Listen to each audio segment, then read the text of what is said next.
ঈদ মোবারক। আজ সেই মহান দিন। সৌদি আরব সহ মধ্যপ্রাচ্যের দেশগুলোতে আজ বুধবার ধর্মীয় ভাবগাম্ভীর্য এবং উৎসবমুখর পরিবেশে পালিত হচ্ছে পবিত্র ঈদ উল আজহা। গতকাল আরাফাতের ময়দানে ১৬ লাখের বেশি হাজি মহান আল্লাহর কাছে ক্ষমা ও রহমত প্রার্থনা করেছেন। আজ সেই প্রার্থনার পরিসমাপ্তিতে মিনায় শয়তানকে পাথর নিক্ষেপ, পশু কোরবানি এবং কাবা শরীফ তাওয়াফের মধ্য দিয়ে সম্পন্ন হচ্ছে হজের মূল আনুষ্ঠানিকতা।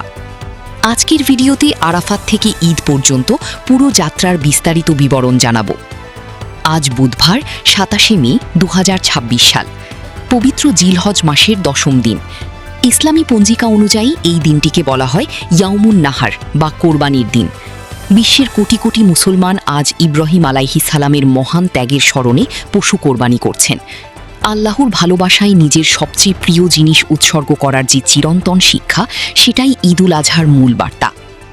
গতকাল মঙ্গলবার ছিল হজের সবচেয়ে গুরুত্বপূর্ণ দিন, আরাফাতের দিন। জিলহজ মাসের ৯ম দিনে বিশ্বের বিভিন্ন প্রান্ত থেকে আসা ১৬ লাখের বেশি হাজি সৌদি আরবের আরাফাত ময়দানে সমবেত হয়েছিলেন।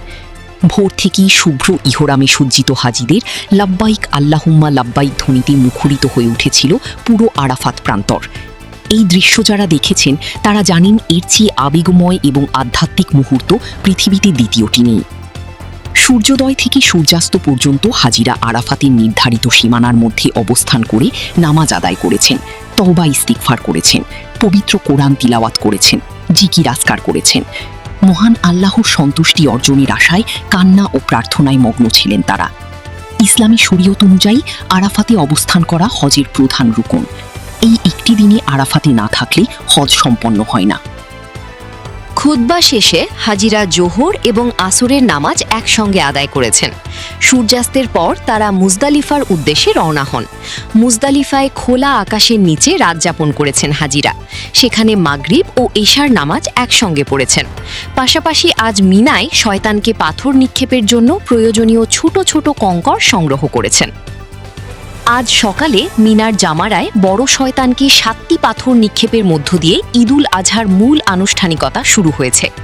এই পাথর নিক্ষেপ ইব্রাহিম আলাইহিস সালামের সেই ঐতিহাসিক ঘটনার স্মরণে করা হয়, যখন শয়তান তাকে আল্লাহর আদেশ থেকে বিচ্যুত করার চেষ্টা করেছিল এবং তিনি পাথর ছুঁড়ে শয়তানকে তাড়িয়ে দিয়েছিলেন।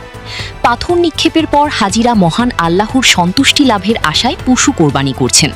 কোরবানি শেষে মাথা মুন্ডন করছেন অথবা চুল ছোট করে ইহরাম ত্যাগ করছেন। এরপর পবিত্র কাবা শরীফে তাওয়াফে জিয়ারত করে হজের পরবর্তী আনুষ্ঠানিকতা সম্পন্ন করবেন। হাজিদের নিরাপদ ও সুষ্ঠু যাতায়াত নিশ্চিত করতে সৌদি কর্তৃপক্ষ এবারও বিশাল প্রস্তুতি নিয়েছে। প্রায় ২৪,০০০ বাস মোতায়েন করা হয়েছে হাজিদের পরিবহনে।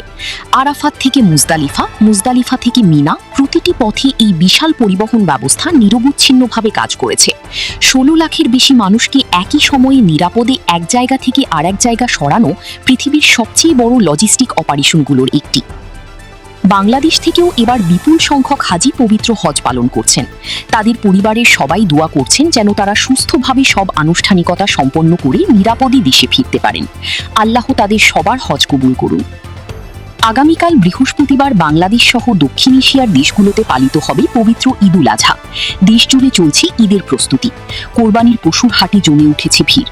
আনন্দ আর ত্যাগেরই উৎসবে মহান আল্লাহ আমাদের সবার কোরবানি কবুল করুন এবং মুসলিম উম্মাহকে ঐক্যবদ্ধ রাখুন। আপনাদের সবাইকে পবিত্র ঈদ উল আজহার শুভেচ্ছা। ঈদ মুবারক। আল্লাহ আমাদের সবাইকে শান্তি, সুখ এবং সমৃদ্ধি দান করুন। ভিডিওটি ভালো লাগলে লাইক করুন, শেয়ার করুন এবং চ্যানেলটি সাবস্ক্রাইব করে বেল আইকনটি চাপ দিয়ে রাখুন। দেখা হবে পরবর্তী ভিডিওতে। আল্লাহ হাফেজ।